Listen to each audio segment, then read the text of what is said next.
Hey, good morning. Yeah, it's still morning here.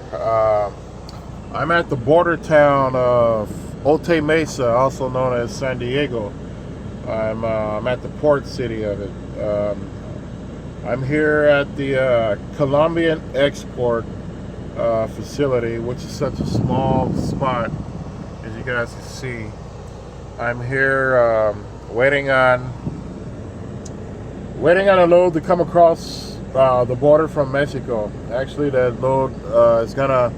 The load, I just found out the load originated in Medellin, Colombia, and they flew it over here to Tijuana International Airport. So they're just waiting. It should have been here, she said, around 8 o'clock.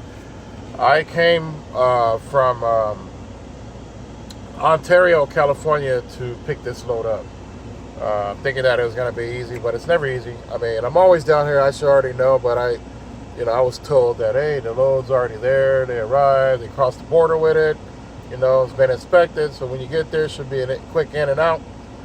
I gave them the benefit of the doubt, but no, I'm still here waiting. Sorry I didn't get a chance to shave yet, but I will.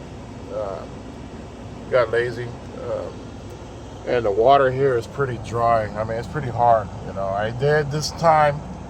I lotioned up, but moments later, my skin was back dry again, starting to peel, especially on my back and my shoulders.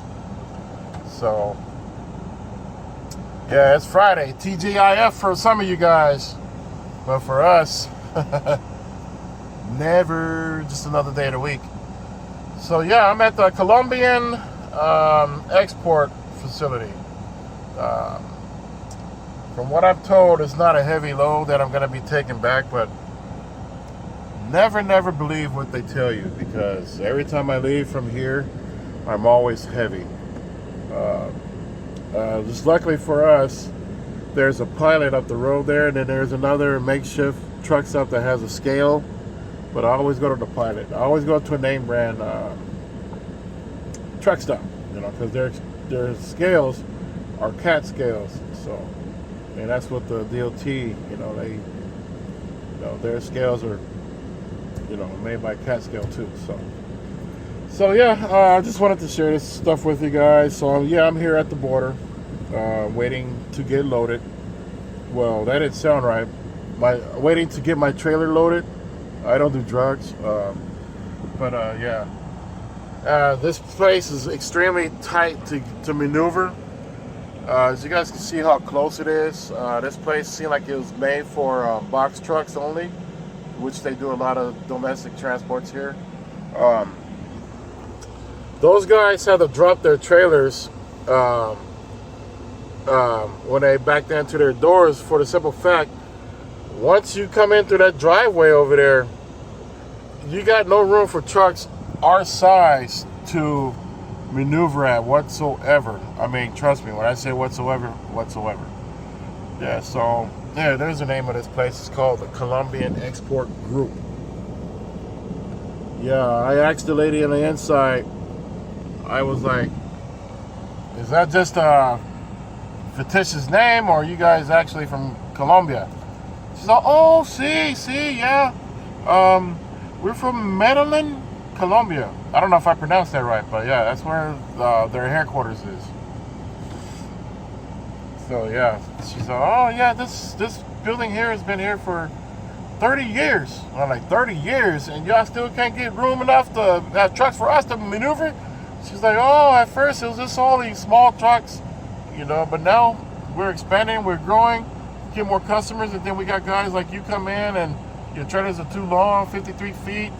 And I'm like, yeah, well, it's hard to maneuver. You have to ask somebody to move their truck or to drop their trailer so somebody else can maneuver in. Oh yeah, over there across the street,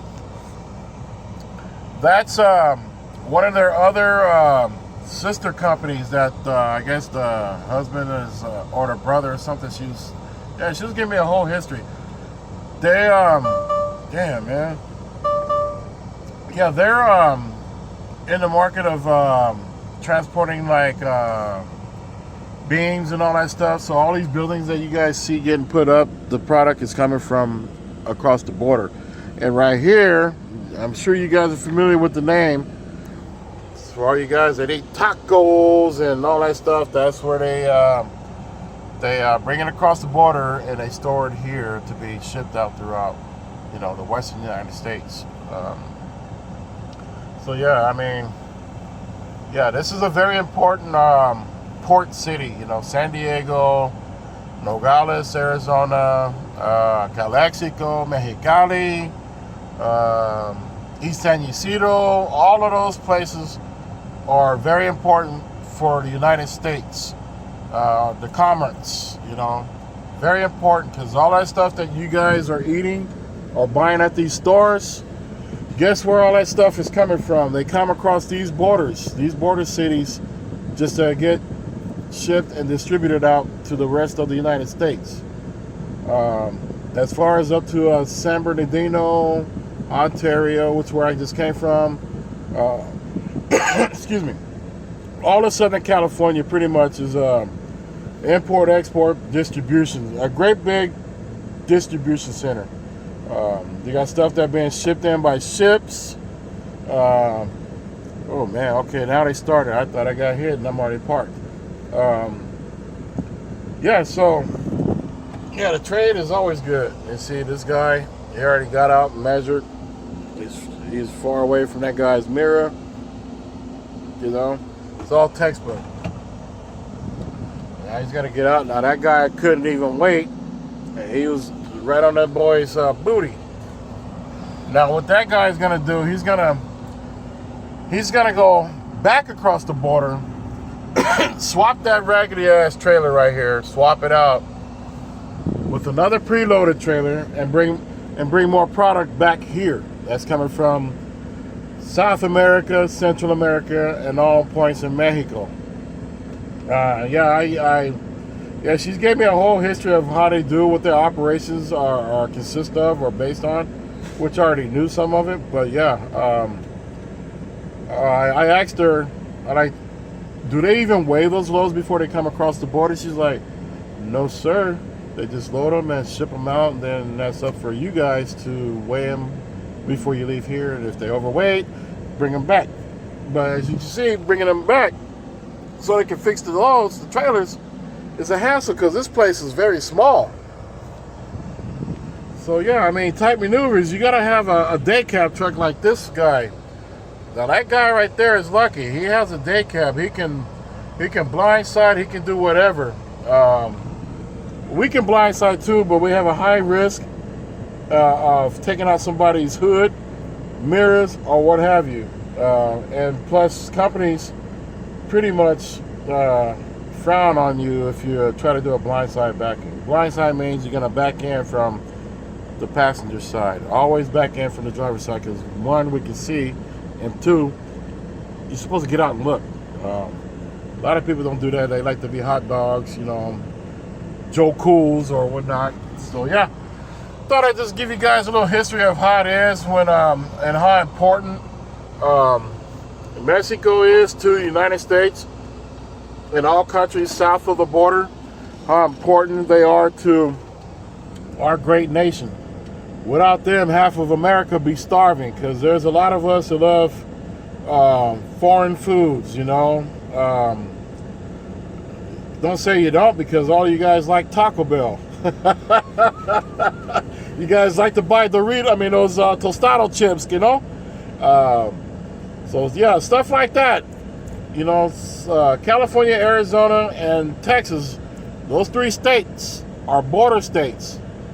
A major role, a key role to the United States and Mexico import and export business. That's why it's very important that we keep in good relations with our neighboring countries, such as like Mexico, because of this. It's a big key role. Like when they decided to close the border, you see how our economy went down in the toilet. Yeah, so that affects not just the United States; it affects these people over there too. Jobs everywhere, As for us, we're going to always keep, working, even though the rest of the country is shut down. We'll just go warehouse to warehouse like we did when the pandemic first started.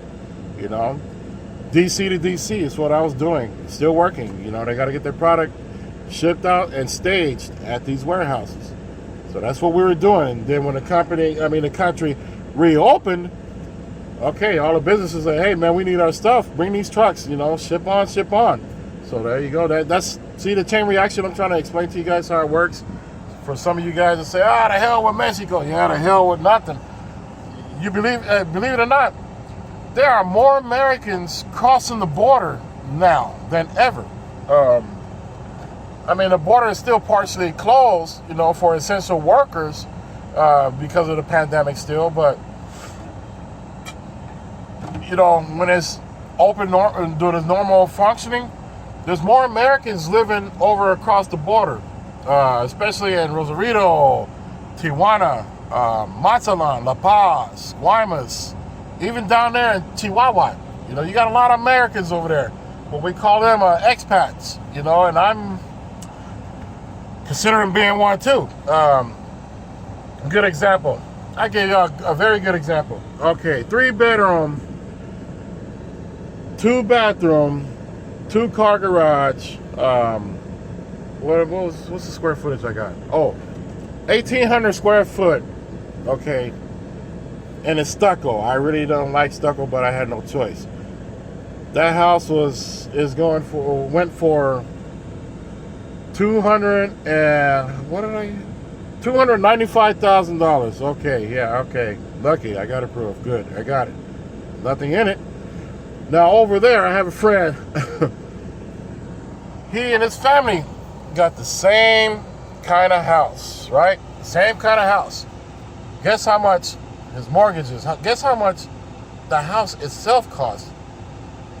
You won't believe me. I didn't believe him when he told me until he screenshot it and sent it to me. He got that house for a little over $100,000, and that's with specs and modifications that they did. And plus, they have a yard, and they got an ocean view. All right, being in the desert, only thing I'm gonna have is a good view of Saguaro, the mountains, which I like. Wonderful sunsets and snakes. All right, so that I was even considering doing that. I might still do that, even with that one. But that'll be in a few years down the line once I, get halfway through this 30-year ordeal, with the mortgage and all that stuff. Who's gonna live in a house for 30 years, right? Come on, be realistic. But anyhow, yeah, I thought I'd just share that with you guys. If you guys are curious about what I'm saying about that, Google it. Go on YouTube. These people are posting videos of how happy they are, how peaceful it is. I didn't believe it until I actually Googled it. I went on YouTube and looked. I'm like, damn! And they all pitched in. Okay, the area where they live at, over across the border, which is all Americans, mostly all Americans live there. They pay for it to be like a gated community, right? Okay. Their car, they got multiple vehicles, obviously, but they paid, all of them pitched in together and bought land here. Well, I think the land was already paid for, whatever. They parked their cars here and walk across the border, all right, and get in their bucket or whatever and go home, which is obviously a very good idea. The parking garage. They said it's over by the airport. Okay, the airport is over there. They said it's over by the airport. I'm assuming it's over in this area because there are a lot of guys that drive trucks too that live over there, Americans too. They park here. There's a truck lot where they park their trucks at here, and then either Uber or walk across the border. All right. Now, I'm waiting on my passport ID to come in. Should be any time.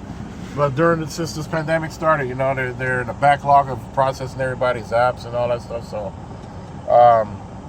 yeah, I'm gonna check it out. So I will be going across the border a lot, legally this time before Congress decides to oh man, not only just your birth certificates or your ID, you got to make sure you're legit and legible. And now what they did over here at this at the borders now, they put in a super express lane. What that means is if you got your passport ID, there's a thing on it. You just go through there, show them or scan it, and you're good. It's like a carpool lane, for cars, but only for pedestrians. So yeah, I'm actually that thought's been on my mind a lot. I mean, it's just unfortunate how everything started going well for me just recently. Getting everything, life is going great. So now I'm considering, hanging out with him. Supposed to be going to Colombia pretty soon, in like 6 months. So I'm gonna save up for that and head on over there and check it out. So taking the sights there. So, but they want everybody to be vaccinated. But no, I just I see that they I read on the website you got to have a valid negative COVID test. So I'll just do the COVID test. I'm not gonna I don't know. I'm not gonna do a vaccine. So, but yeah. Check out Joe Cool. See how close he is to that guy's mirror over there? That's how tight it is, guys. I don't know if you guys can see it with this damn phone I got, but that's how tight it is getting in here, So this guy is over there. Hey, man, watch it. He almost hit his pallet jack. In fact, I think he just ran over that guy's material. That's why he's over there. He's gonna hit it. Oh, he got close. See that? He got pretty close to it. But yeah, just wanted to share this with you guys right quick. I'm here at the border, Mexico and United States. This load is going to Jonestown, Pennsylvania. It's way east. This load is going there, but the great one, no. I'm gonna take it to the yard in Phoenix. Call it. They'll give it to the next driver. I could probably still make it there right now today. But I told them I'll be there tomorrow afternoon sometime. But y'all know me, man. I'll make things happen. So I'll be there today. Watch. Later tonight, I'll be there. Right now it's 11:37. If they hurry and finish loading me, I should be there. It's like 6 hours by truck. By this truck, 7 hours. I'll be there. I'll be there later on today. Let me see. While I'm saying all of this stuff, let me look at my hours and see how I'm looking. I have 8 hours, 45 minutes remaining. Oh, yeah, I'll be there. I'll be there. I'm not going to take the weekend off. I'm going to keep rolling. I'm going to roll straight all the way maybe until probably December. But the majority of my trips that I will be doing, I will be coming down here to San Diego a lot. So I will be doing I'll probably take my whole time down here too. Because like I said, I'm going to check out across the border. And plus I want to go back to the USS Midway.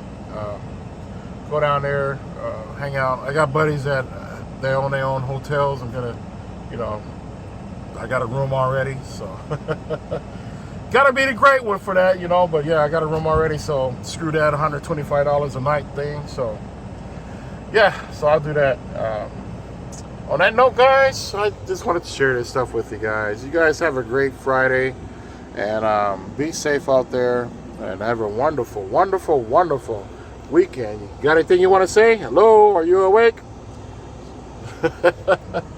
You guys really love Baby Ami, right? Yeah, she's been quiet today, so wait till we get on that highway. She's going to start cussing everybody out. So, all right, guys, on that note, hasta la vista.